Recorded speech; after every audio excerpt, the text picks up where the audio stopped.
As his laureate presentation. Dillon is the founder of Philosophy Club. He has also been awarded the Best Speaker Awards and Junior Statesman of America.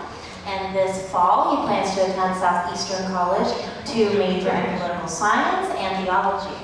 We would like to thank Dillon's panel for being here. We have Dr. Maureen Hungarian, Human Resources Director from the district. And we have Mr. Brian Rothrank, Vice President of Property Development Solutions. And then we have Ms. Sharon Bayaka, who is the coordinator of grants and scholarships at the Community Foundation of Collier County. So thank you all for coming. Dillon, whenever you're ready. Good afternoon, everyone. I, of course, have to start by thanking Mrs. Rothran for going through so much pain to get us all here today. And also thank you to my panel. Thank you so much for taking time out of your lives to read my paper and to be here. Thank you, Mom and Johnny, my brother, for helping inspire this topic. And I also owe a big thank you to my audience because it takes a great deal of courage to sit down to laureate about economics. I'll try not to bore you. So the title of my laureate is The Modern Banking Institution Can't Buy Me Love. And what I mean by this is exactly that. Money can't buy love, and it's time that the leaders of the banking industry realize this. The banking industry has become the #1 most profitable industry of all time. And my thesis is that since this industry is so fundamental for society to function, it should be a nonprofit government service. Another source of inspiration for my topic was actually my faith. In the Bible, it severely warns against usury, which is the practice of charging interest on loans, and for good reason. We'll see how my solution, making the industry nonprofit, not only makes sense spiritually and philosophically, but also economically. So first, a lot of background information is necessary because it is the problems that exist in our economy today that force us to take action.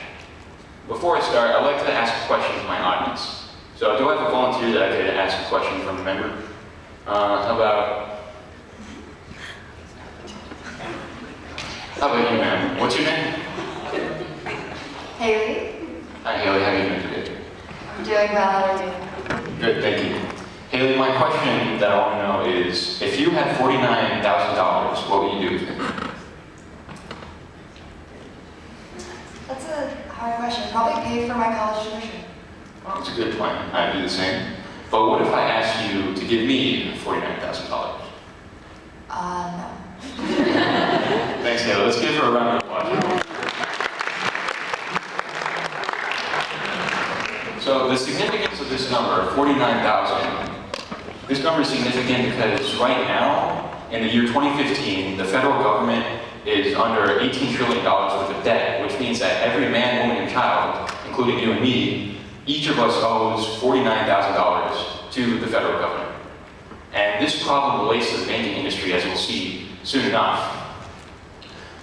As you can see from this political cartoon, the US deficit has increased over time. In the fiscal year of 2015, the deficit ran $580 billion in our government. That means it spent that much more than it took in through taxes. And we'll see how this relates to the banking industry. As our population has grown over time, we've needed more government services, which has, in part, helped increase our national debt. But this isn't the only thing to explain it. Since the dawn of civilization, society's excess has been used to do things like build pyramids, castles, and cathedrals. But these days, it's more like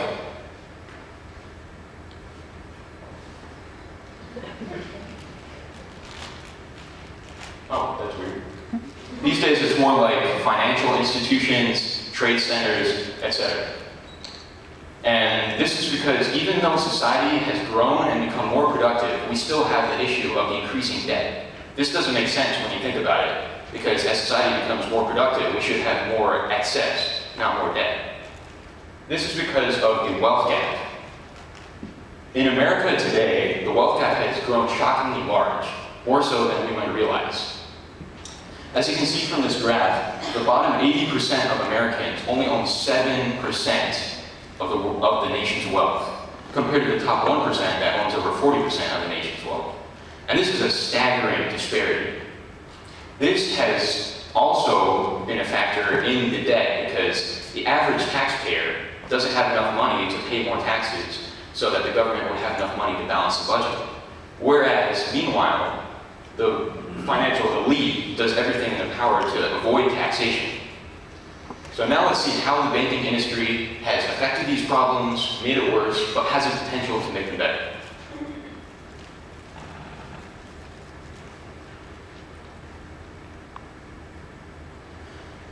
So, our nation has a central bank, the Federal Reserve. If I could make another question to the audience, by show of hands, has anyone ever gone down to FYE at the mall and bought a CD just because the artwork on the cover looked nice? Any hands? No? Probably not, right? This is ironic because almost the exact same thing happened when the Federal Reserve Act was sold to Congress. The internet's getting slow today, but there would be a political cartoon here with a scary octopus-looking creature, and it was a political cartoon satirizing the Aldrich Plan, which was the first draft of the Federal Reserve. The idea for the Federal Reserve was conceived on a secret meeting on Jekyll Island, Georgia, around 1913. And this was only revealed years later in memoirs after the participants of this meeting admitted that if anyone had known that it was them who had drafted this bill, it never would have passed. And indeed, the Aldrich Plan did not first pass the first time it was introduced into Congress. It failed. This was because Senator Aldrich's name was synonymous with the concentration of power on Wall Street known as the money trust. So what Senator Aldrich and the participants of this meeting essentially did was they recruited freshman congressmen to sponsor the bill again under a new name, under the Federal Reserve Act. This is significant because the name was a key factor in getting the act passed. If we could analyze this name at the top of the screen here, the Federal Reserve Bank System. The Federal Reserve Bank System, first of all, is not federal because it is a hybrid of public and private. Furthermore, it contains no reserves, but rather has the authority to create money out of nothing. Thirdly, it is not a bank, or rather a central bank, which does not lend out money in the way that a commercial bank does. And finally, and most importantly, it is not a system in that it does not decentralize power, which was a key factor in getting it passed. The word system implies power diffusing through multiple branches. But in reality, the Federal Reserve merely concentrates power into the hands of the few. And this is very significant because when they built these 12 Federal Reserve banks across America, people would look up at these banks and say, wow, we have one of those all the way up here. It seems like the power is being diffused from Wall Street, when in reality, all it did was give the money trust on Wall Street another organization to influence their power. So this decentralization was a key factor in getting it passed, when in reality it did the opposite. Another area of criticism is the amendments that occurred after the bill was passed. Certain key provisions were included in this bill that made it seem good so that we would pass it. But after it was passed, when Congress took its eyes off of it, it was amended over 200 times. Another area of criticism is public oversight. Some in favor of the Federal Reserve argue that since it has some public oversight, and that the chairman of the Federal Reserve is appointed by the President of the U.S., and also the Board of Governors is confirmed by the Senate. But this simply isn't enough because we see so many areas of criticism and areas in which the leadership can become corrupted. And one example of this is the lending process. The Federal Reserve creates money out of nothing and lends it to the government. And this has serious consequences. Because when it creates this money out of nothing, and then the government spends it, it creates inflation by making a finite amount of goods and services being chased by more money. So when this happens, the federal government profits off of newly created money and uses it before the inflation kicks in at the expense of the rest of society. This began historically in the 16th century with the Central Bank of England, which was created in an attempt to tax its people more. The rulers of England knew from hard experience that they could only tax the rest of society something like 42%. And after that, they would face rebellion as people rebelled against these taxes. So they had the idea to create a central bank that would allow them to create money out of nothing, and through this inflation known as the hidden tax, they could, in effect, tax them up to 60% or more. So, since the Federal Reserve Act was passed in 1913, over 2,000% inflation has occurred in this nation. So say you were saving up for college, you saved $20,000. That would mean that through inflation, that would only be $1,000. Another area in which we can see the Federal Reserve leadership being corrupted is that they allow commercial banks to profit off of debt, because all banks in America are nationally chartered and are required to own stock in the Federal Reserve. And they make a 6% dividend off of all Federal Reserve profits. So when this Federal Reserve makes profitable loans and profits off of them, most of the money goes back to the government, but this 6% goes to the banks. This is significant because the federal government spends $1.2 billion annually just on interest on Federal Reserve loans, and a cut goes to these banks, which provides a window for them to incentivize government debt, putting us further into debt and increasing that problem. If we were to settle our debt and completely pay off all the loans to the Federal Reserve, the commercial banks would profit $160 billion from this 6% dividend. And this is a staggering number, and it shows just how this incentive is affecting the leadership of the Federal Reserve. The Federal Reserve leadership does every trick in the book to profit off of the rest of society. For example, bond swapping. This is another issue. Instead of buying treasury bonds from the treasury itself, which is how it lends the government money, instead of buying it directly from the treasury, it buys it from banks at a worse deal intentionally. It spends more money intentionally just to profit their bank friends, because it's these banks' leaders that are also leaders in the Federal Reserve. So they get a worse deal intentionally just to profit the big banks. So in all these examples, leadership of the Federal Reserve can be criticized for having profits as its key motivator. And while the Federal Reserve does provide many fundamental services to society, such as regulating interest rates and things of this nature, the way to ensure good leadership is to make it non-profit by eliminating this 6% dividend. Some people say we should abolish it altogether. I don't argue for that because of the stabilizing effect it might have on our economy. But this 6% dividend, we can't afford it as a nation because it's only increasing the debt and increasing inflation.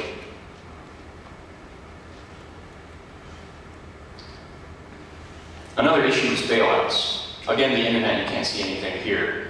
But when we bring up the issue of bailouts, you hear names like Fannie Mae, Freddie Mac, etc. And when banks make risky loans and then go bankrupt, the Federal Deposit Insurance Corporation, or FDIC, insures your bank deposits and bails out the bank. So if you had money deposited in a bank and then it went bankrupt, your bank account is insured up to $250,000 by the FDIC. Some people think that the FDIC should actually be completely abolished. I don't argue for that, but the argument in favor for that is that it would make the bank leadership responsible for their poor decisions and their bad loans, essentially. I don't argue for that necessarily. I think that making the banks non-profit would solve this issue indirectly. Because through many articles I've read about the culture in the banking industry, bank partners have tremendous pressure put on them to make as many risky loans as possible to turn a profit, which has caused the issue of these bailouts. Government bailouts of banks have cost taxpayers $140 billion since the FDIC was created, putting us further into debt and worsening these problems, at the benefit of the big banks. We as a nation need to face the music. The national debt is only increasing. Right now it's at $18 trillion. And some people, it's important to keep in mind that this debt isn't going to, it's not an imminent doom, so to speak, but it is digging us into a deeper hole every day. Government debt is different from household debt because it's paid off more slowly, but it's still just eroding our economic position. The only reason people keep loaning money to our government is because of the interest payments. The US government has never failed to make an interest payment. And it actually spent billions of dollars a year just on interest on these loans, which is why people still loan us money, even though we're in all this debt. And something even scarier that the banking industry might play on these issues is the possibility that banks incentivize war. In this political cartoon, you see a soldier in the Iraq War yelling charge, and then a banker right next to him thinking overcharge. This is playing on the fact that banks finance wars and actually profit off of them. The total cost of wars in the US since 2001 was $923 billion, which has just put us in the worst position, increased the debt, and profited the banks. It's even worse if you think of it on a global scale. Historically, banks have profited off of war. In World War I, J.P. Morgan had millions of dollars, which, by the way, was a lot back then, because before inflation kicked in, but that's another story. J.P. Morgan had millions of dollars invested into Britain before the U.S. had entered World War I. When Britain began to be at risk of losing the war, that also put J.P. Morgan at risk of losing their profitable loans if Britain were to become bankrupt. So this created a powerful incentive for the U.S. to enter the war, as they did shortly after. There's a substantial body of evidence to suggest that the sinking of the Lusitania, a national crisis that spurred our involvement in the war, there's evidence to suggest that this was done purposefully because of incentives like these. Another issue with the profitability of banks and how they are bad for society is the issue of the environment. When banks are left to their own devices and profit is the only compass to their actions, they make loans to things like the drilling boom, oil, only what is profitable to them at this moment. We all know that we can't depend on oil forever, and yet these banks are just investing and profiting billions of dollars off of non-renewable energy. But when the government steps in, we see things like the Green Investment Bank, started by the British government, which is a non-profit investment bank that has financed millions of dollars into renewable energy. This is significant because one of the main arguments against my thesis is that investment bankers will never do what they do because they depend on profit. But this just shows that it is possible. It is time to turn down the volume on the banking industry's profits. In a perfect world, the banking industry would look like this. It allows members of society to pool their finances together to finance community projects. And to make an illustration to help understand this, imagine the bank is like a cookie jar. So let's say everyone in this room has to put 10 cookies in this jar. And let's say I'm the banker in charge of this jar.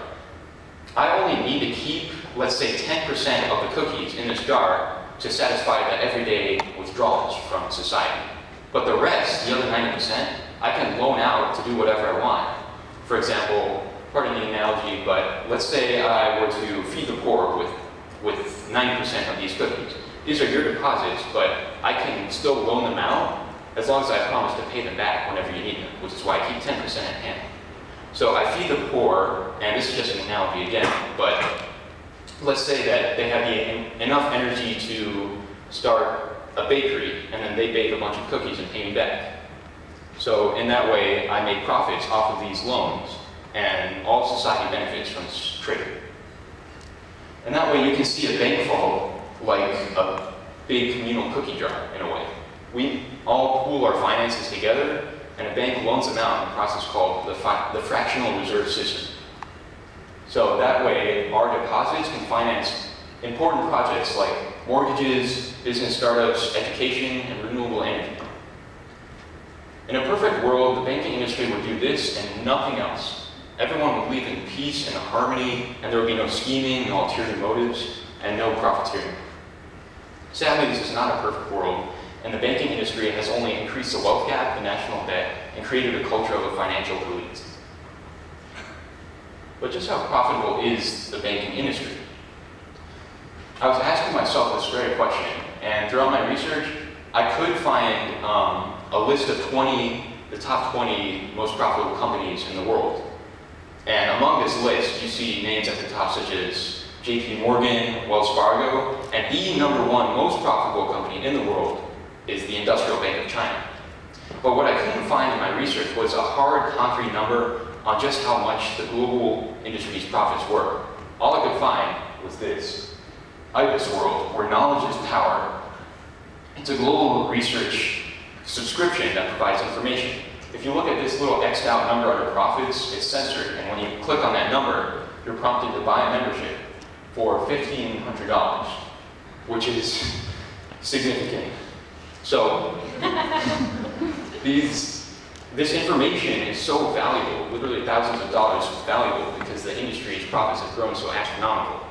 Just to give you a ballpark range, the total revenue, notice revenue, not profits, there is a difference, but the total revenue of the global banking industry is $2 trillion annually.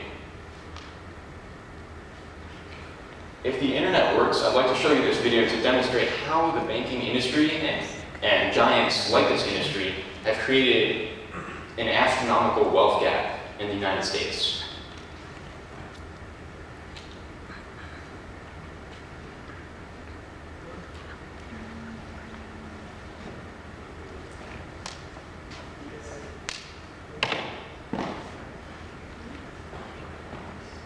There's a chart I saw recently that I can't get out of my head. A Harvard business professor and economist asked more than 5,000 Americans how they thought.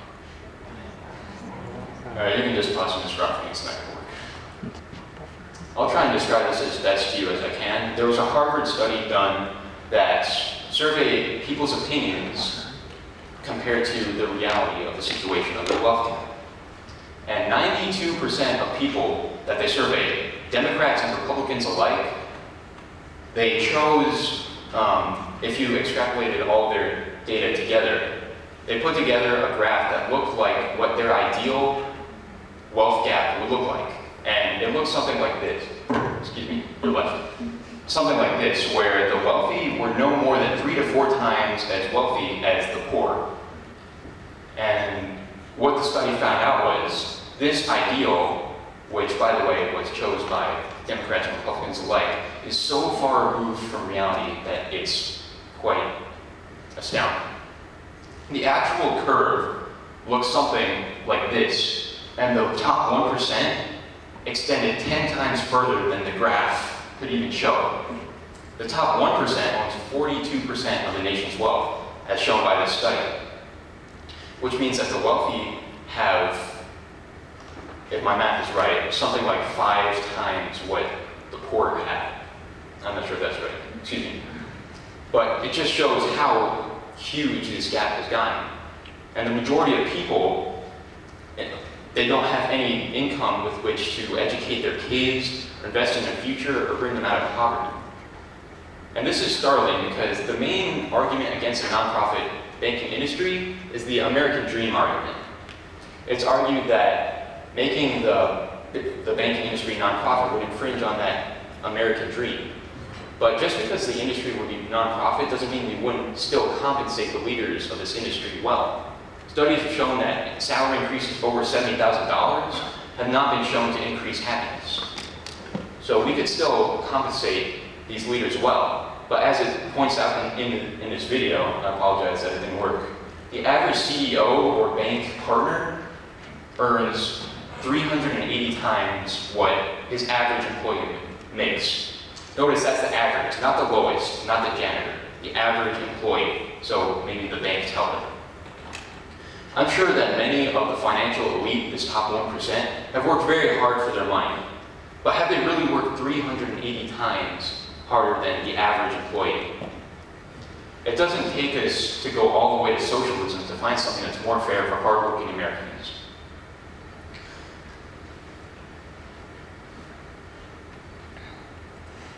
In this nation, we don't have the budget to do things as basic as put roofs over the homeless.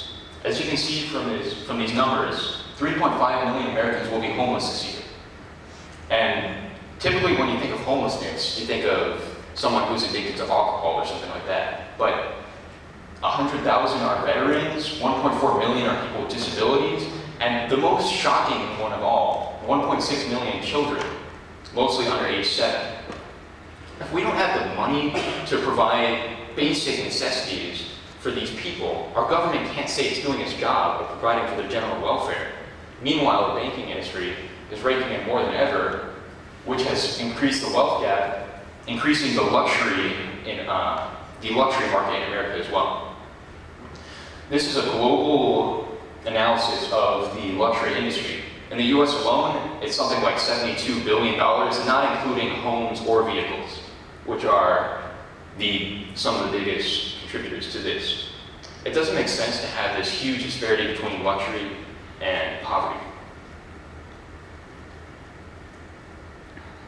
We also see banks giving lucrative bonuses even after they've been bailed out, which doesn't make sense to me, and I'm sure it doesn't to you either. I want you to look at this picture and just take it in, just read it silently.